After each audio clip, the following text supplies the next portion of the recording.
39वां अध्याय। ईसा क्षतचिन्ह धारिणी कैथोलिक संत Teresa Neumann. Bharat लौट आओ। 15 वर्षों तक मैंने धीरज के साथ तुम्हारी प्रतीक्षा की है। शीघ्र ही मैं शरीर त्याग कर अनंत धाम चला जाऊंगा। योगानंद, चले आओ। एक दिन जब मैं माउंट वॉशिंगटन स्थित अपने आश्रम में ध्यान कर रहा था, तब अचानक आश्चर्यजनक रूप से श्री युक्तेश्वर जी की आवाज मुझे अपने अंतर में सुनाई दी। 10,000 मील की दूरी को पलक झपकते ही पार कर उनके संदेश ने बिजली की भांति मेरे अंतर में प्रवेश कर लिया।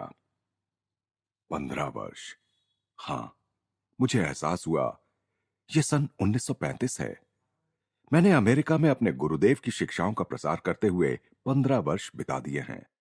अब वे मुझे वापस बुला रहे हैं। थोड़ी देर बाद मैंने अपना यह अनुभव अपने एक प्रिय मित्र जेम्स जे लिन को बताया। प्रतिदिन क्रिया योग के अभ्यास से उनकी आध्यात्मिक उन्नति इतनी हो गई थी कि मैं प्रायः उन्हें संत लिन कहता हूं।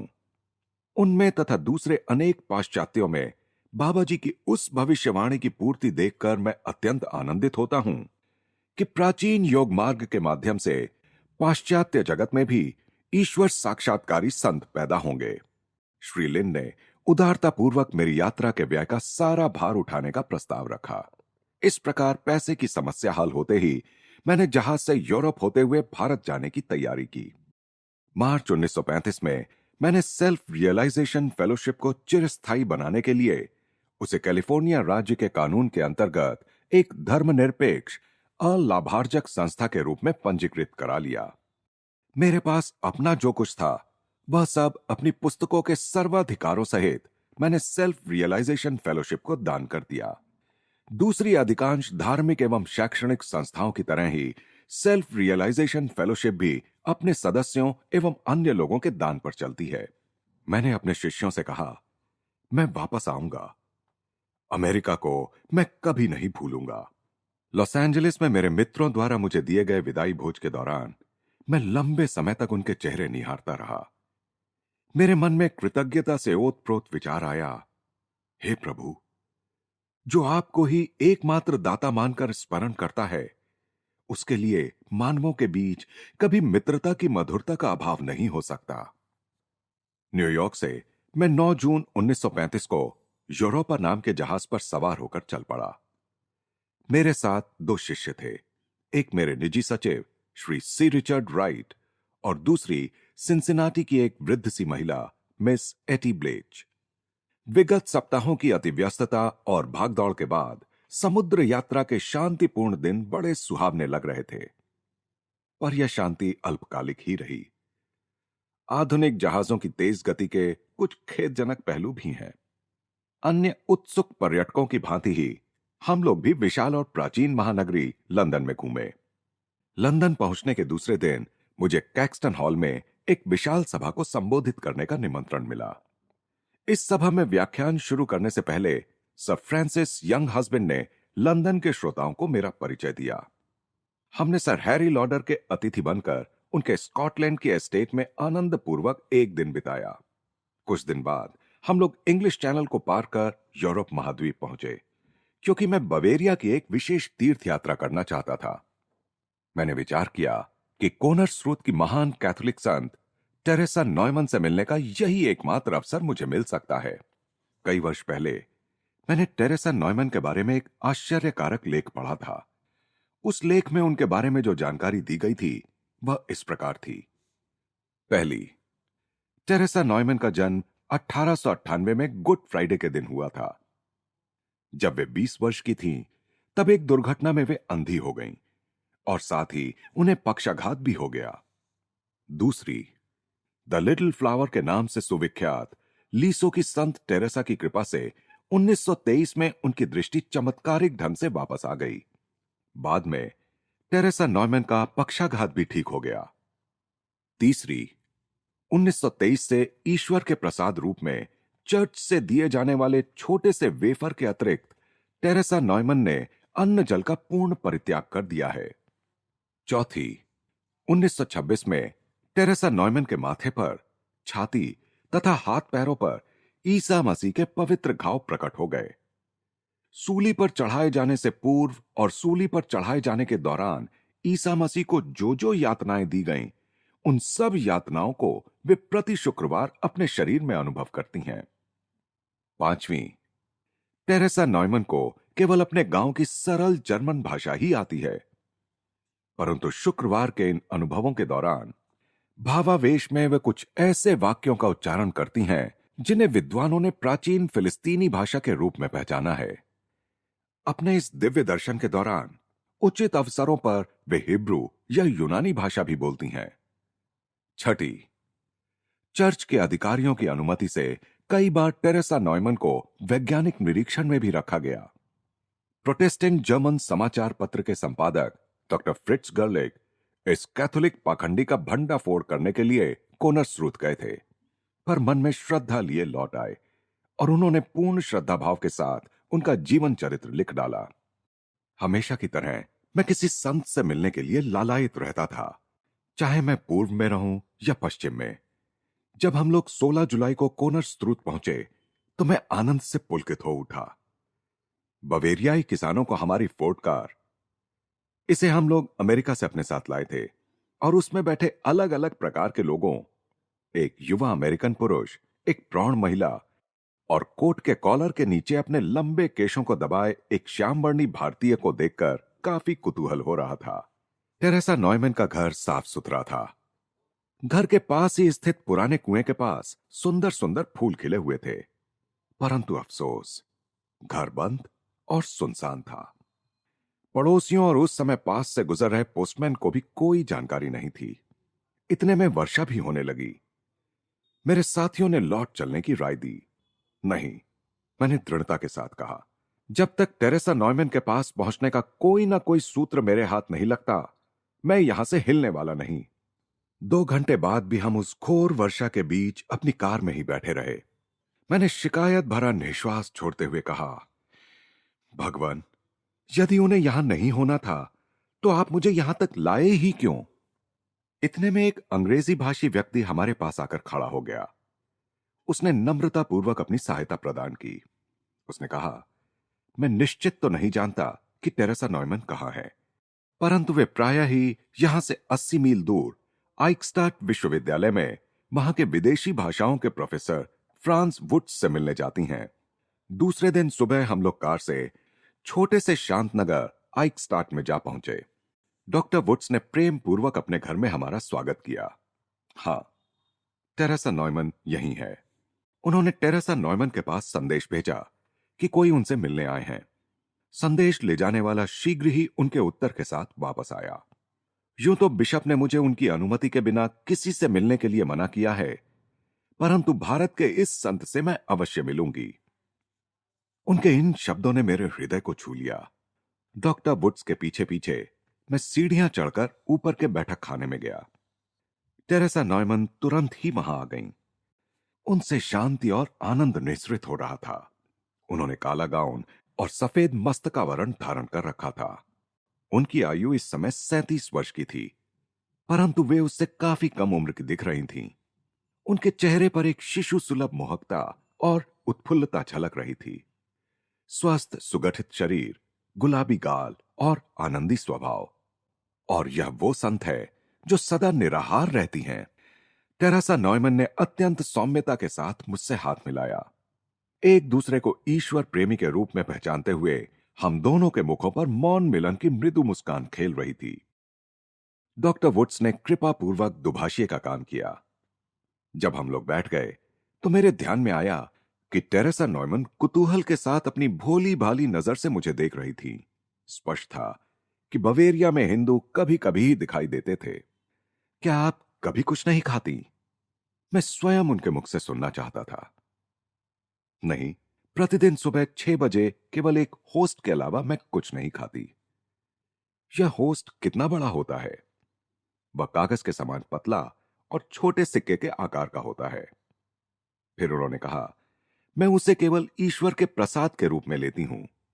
यदि वह ईश्वर को अर्पण किया हुआ ना हो तो मैं उसे निगल नहीं पाती। आप केवल उसी पर 12 वर्षों तक तो जीवित नहीं रह सकती। मैं ईश्वर के प्रकाश से जीवित रहती हूं। कितना सरल उनका उत्तर था। बिल्कुल आइंस्टाइन की तरह। मैं समझता हूं आपको यह ज्ञान है कि आपके शरीर में प्राण शक्ति आकाश, सूर्य और हवा से आती है। तुरंत उनके चेहरे पर मुस्कुराहट खेल उठी। बड़ी खुशी हुई यह देखकर कि आप जानते हैं मैं कैसे जीवित रहती हूं। आपका पवित्र जीवन ईसा मसीह द्वारा कहे गए उस सत्य वचन की अभिव्यक्ति है कि मनुष्य केवल अन्न से ही जीवित नहीं रहेगा, बल्कि ईश्वर के मुख से निकलने वाले प्रत्येक शब्द से जीवित रहेगा। मेरे इस स्पष्टीकरण से वे पुनः खुश हो गईं। सचमुच ऐसा ही है। आज इस पृथ्वी पर मेरे जीवित रहने का एक कारण यह सिद्ध करना भी है कि मनुष्य केवल अन्न से नहीं, बल्कि ईश्वर के प्रकाश से जीवित रहता है।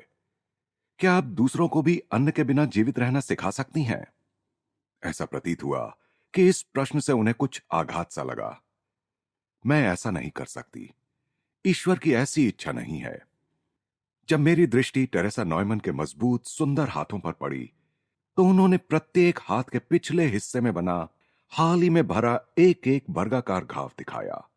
प्रत्येक हथेली पर भी हाल ही में भरा अर्धचंद्राकार घाव दिखाया। इनमें से प्रत्येक घाव हाथ के आर पार था। यह दृश्य देखकर मुझे लोहे की चौकोर लंबी लंबी कीलों का स्मरण हो आया, जिनका सिरा अर्धचंद्राकार होता है। इन कीलों का पौर्वात्य देशों में अभी भी उपयोग होता है, पर पश्चिम में कहीं मैंने ऐसी कीलें नहीं देखी। तत्पश्चात टेरेसा नॉयमन ने हर सप्ताह होने वाले अपने उन अनुभवों के बारे में कुछ बताया। एक असहाय दर्शक की भांति मैं ईसा मसीह की सारी वेदनाओं को देखती रहती हूं। प्रत्येक सप्ताह गुरुवार की मध्यरात्रि से लेकर शुक्रवार के दोपहर 1 बजे तक के लिए उनके घावों के मुख खुल जाते हैं और उनसे रक्त बहता रहता है। इस प्रक्रिया में उनके 121 पाउंड के वजन से 10 पाउंड वजन कम हो जाता है। अपने इस सहानुभूतिपूर्ण प्रेम में अत्यंत तीव्र यातना सहते हुए भी टेरेसा नॉयमन अपने प्रभु के इन साप्ताहिक दर्शनों की आतुरता से प्रतीक्षा करती रहती हैं। उसी क्षण मेरी समझ में आ गया कि न्यू टेस्टामेंट में वर्णित ईसा मसीह के जीवन और क्रॉस पर उनकी मृत्यु की ऐतिहासिक सत्यता के बारे में सभी ईसाइयों में विश्वास की पुनः प्रतिष्ठा करा देने और गलीली के उस महान संत यानी ईसा मसीह तथा उनके भक्तों के बीच अमर संबंध का रोमांचक प्रदर्शन करने के लिए ही ईश्वर ने टेरेसा नॉयमन के विलक्षण जीवन का सृजन किया है। फिर प्रोफेसर वुड्स ने संत टेरेसा नॉयमन के विषय में अपने कुछ अनुभव बताए। उन्होंने कहा, टेरेसा सहित हम कुछ लोग प्रायः कई दिनों तक जर्मनी में दृश्यावलोकन के लिए यात्रा करते रहते हैं। और मजा देखिए, टेरेसा नॉयमन कुछ भी नहीं खाती। हम सब दिन में 3 बार भरपूर भोजन करते हैं। वे सदा गुलाब के फूल की तरह तरोताजा रहती हैं। थकान उन्हें छूती भी नहीं। हम बाकी लोगों को जब भूख लगती है तो हम रास्ते किनारे होटलों को ढूंढने लगते हैं और टेरेसा नॉयमन दिल खोलकर हंसती रहती हैं। और इसके साथ प्रोफेसर ने उनकी शारीरिक अवस्था के बारे में एक दिलचस्प बात बताई। टेरेसा नॉयमन कुछ भी नहीं खाती, इसलिए उनका पेट सिकुड़ गया है। मल मूत्र उनके शरीर में तैयार ही नहीं होता, परंतु उनकी पसीने की ग्रंथियां काम करती हैं, इसलिए उनकी त्वचा हमेशा नरम और दृढ़ रहती है। विदा लेते समय मैंने टेरेसा नॉयमन से उनके उस अनुभव के समय उपस्थित रहने की इच्छा व्यक्त की। उन्होंने शालीनतापूर्वक कहा, हाँ हाँ, अगले शुक्रवार को कृपया आप कोनर स्रूत आइए। बिशप आपको अनुमति दे देंगे। मुझे बहुत खुशी है कि आप मुझसे मिलने यहां आइकस्टार्ट तक आए। टेरेसा नॉयमन ने हाथ मिलाकर कई बार हिलाया और हम लोगों को बाहर छोड़ने गेट तक आई। श्री राइट ने कार का रेडियो चालू कर दिया। टेरेसा नॉयमन उत्साह के साथ हंसते हुए उसे चारों ओर से देखने लगीं। वहां बच्चों की इतनी भीड़ जमा हो गई कि टेरेसा नॉयमन फिर घर के अंदर चली गईं। हमने उन्हें एक खिड़की में खड़े देखा। वहां से वे हमारी ओर देखकर बच्चों की तरह हाथ हिला रही थीं। दूसरे दिन टेरेसा नॉयमन के 2 भाइयों से भेंट हुई। दोनों ही अत्यंत भद्र और मिलनसार हैं।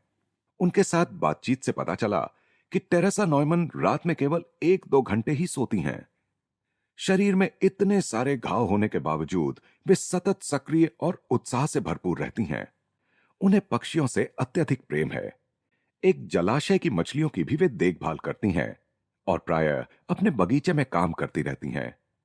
उनका पत्र व्यवहार भी काफी बड़े पैमाने पर चलता रहता है। कैथोलिक लोग उन्हें प्रार्थना और रोग निवारण की खातिर आशीर्वादों के लिए लिखते रहते हैं। अनेक साधक उनके आशीर्वाद से गंभीर बीमारियों से ठीक हो गए हैं। उनके 23 वर्षीय भाई फर्डिनांड ने बताया कि उनमें प्रार्थना के माध्यम से दूसरों के रोग अपने शरीर में लेकर भोगने की शक्ति है। एक बार टेरेसा नॉयमन के चर्च के एक आदमी को गले का कोई रोग हो गया था। वह पादरी बनने की तैयारी कर रहा था। उस समय टेरेसा नॉयमन ने प्रार्थना की कि उस युवक के गले का रोग उनके अपने गले में आ जाए। बस उसी समय से उन्होंने अन्न पानी छोड़ दिया है। शुक्रवार की दोपहर को हम लोग कार से बिशप के घर गए। बिशप महाशय ने मेरे लंबे बालों को कुछ विस्मय से देखा। उन्होंने तुरंत हमें आवश्यक अनुमति पत्र लिखकर दे दिया। इसके लिए कोई शुल्क नहीं था। चर्च ने यह जो नियम बना दिया था वह केवल टेरेसा नॉयमन को साधारण यात्रियों की भीड़ से बचाने के लिए था, क्योंकि आरंभ के वर्षों में दर्शक हजारों की संख्या में शुक्रवार को कोनर स्रोत में जमा हो जाते थे। हम कोनर स्रोत में शुक्रवार को सुबह करीब 9:30 बजे पहुंचे। मैंने देखा कि टेरेसा नॉयमन के घर की छत के कुछ हिस्से में शीशा लगा हुआ था ताकि उन्हें भरपूर प्रकाश उपलब्ध हो। यह देखकर हमें खुशी हुई कि इस बार घर का दरवाजा बंद नहीं था, बल्कि सहर्ष स्वागत करने के अंदाज में पूर्ण खुला था। हम लगभग 20 अन्य लोगों की कतार में खड़े हो गए। उन सब के पास भी अनुमति पत्र थे। कई तो उस भावावस्था को देखने के लिए बहुत दूर दूर से आए थे। प्रोफेसर के घर में मेरी पहली परीक्षा में टेरेसा नॉयमन उत्तीर्ण हो गई थीं, क्योंकि उन्होंने अंतर्ज्ञान से जान लिया था कि मैं केवल कौतूहल की शांति के लिए नहीं, बल्कि आध्यात्मिक कारणों से उन्हें देखना चाहता था।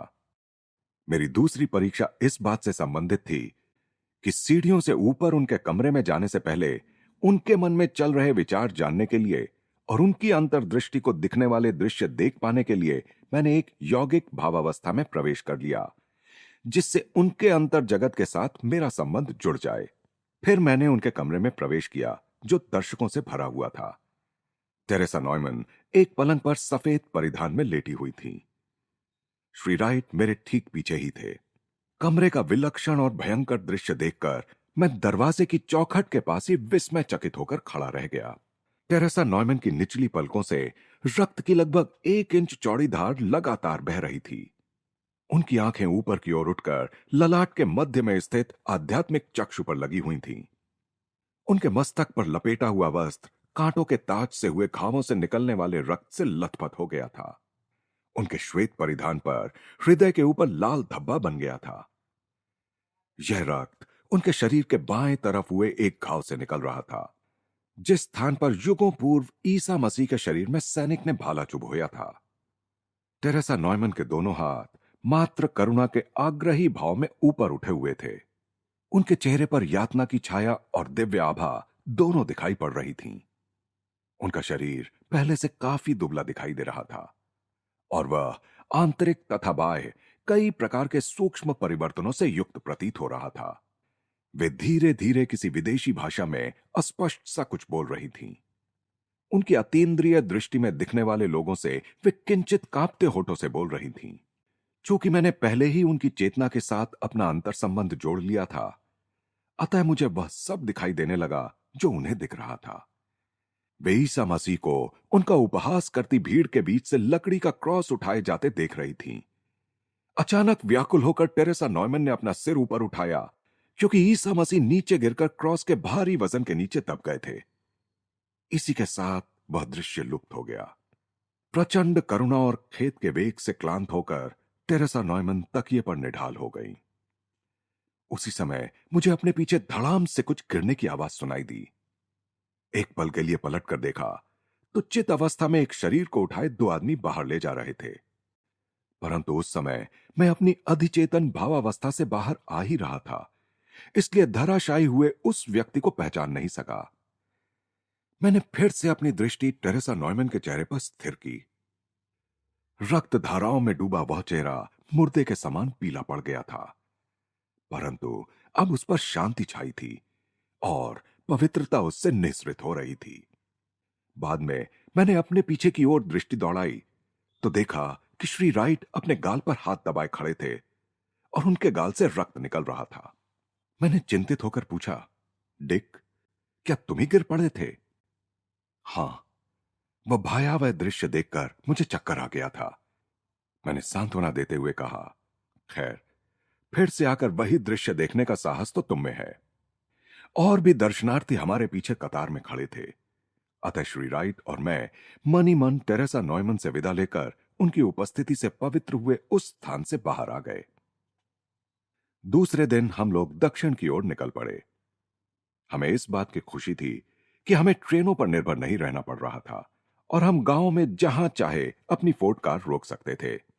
जर्मनी, हॉलैंड, फ्रांस तथा स्विट्जरलैंड के एल्प्स पर्वतों की यात्रा करते हुए हमने यात्रा के एक एक पल का पूरा पूरा आनंद लिया।